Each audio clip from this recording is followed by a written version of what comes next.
The desert was alive that day. Winds whispered over golden dunes like ancient voices, and the sun spilled molten light across the Solari Wastes. Kaelira moved like a shadow across the sand, her skin kissed bronze by years beneath the desert sun, her eyes glowing faintly with the telltale flicker of desert mana. She was a Shari, one of the desert elves, born to a proud tribe that drew strength from the heat, the sand, and the unforgiving silence of the wastes. She had been scouting for days, tracking the tremors and mana flow her elders had felt. Something old stirred beneath the dunes, something powerful. And then, just past the skeleton dunes, she found it. Buried beneath centuries of sand and time was a crystal the size of her forearm, glowing with a shifting spectrum of light. A legendary mana crystal. Its aura pulsed like a heartbeat, wild and ancient, far stronger than any Kaelira had ever seen. It called to her, as if it knew her name. The moment her fingers touched it, the world changed. A burst of light shot into the sky, brighter than any desert sun, and Kaelira knew she had made a mistake. That light was a signal.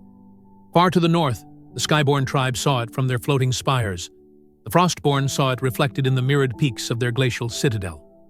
In the jungles of Myr, the Shadikin paused their whispering rituals.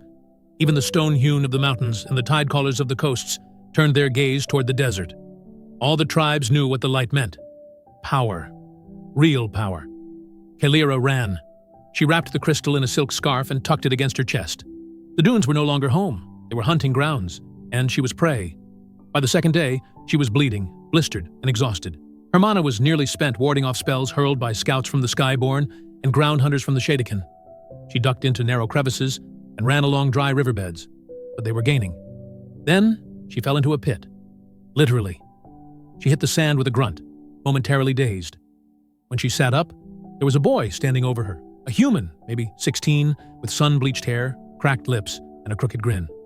"You okay?" he asked. She grabbed her blade. "Touch me, and you die." He raised his hands, mock-offended. All right. Look, you're not the first one to get chased through this part of the wastes. Lucky for you, I know a few places they don't." Kaelira hesitated. She should have cut him down. He was a stranger, a human, not to be trusted. But the hunting horns were getting louder. "Fine," she hissed. "Lead." His name was Jace, an orphan, left behind by a merchant caravan that never returned. He'd lived in the wastes for years, scavenging, hiding, surviving.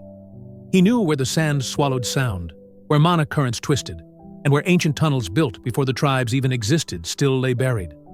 Together, they evaded pursuers, crossing scorched ravines and slipping through sinkholes that opened into old burial tunnels. In the darkness, Kaelira told him of the crystal, how it could amplify mana 100-fold, how it could only be bonded by someone who resonated with its unique core. She believed she was that person. "You sure it's not going to explode inside you?" he joked. "It might," she said flatly. "But it's better than letting the Skyborn get it." He laughed, and for a moment, she smiled. By the 6th day, Kaelira could barely walk.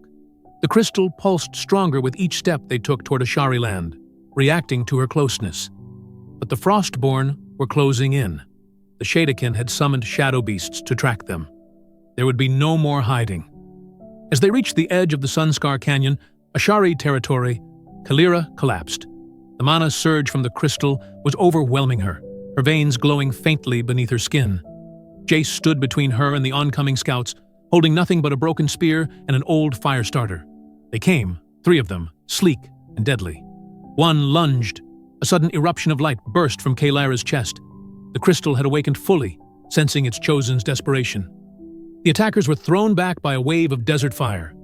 Kaelira rose, eyes blazing gold, her hair flowing upward like solar wind.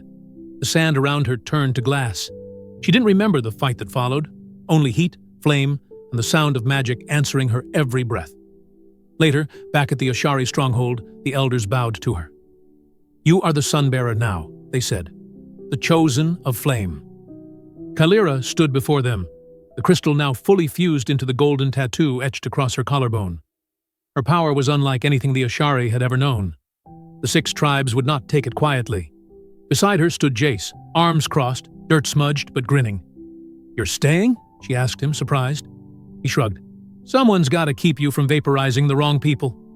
She rolled her eyes. but her smirk betrayed her gratitude. Together, they watched the desert burn red under the setting sun, embers of war on the horizon, and a spark of something new between them.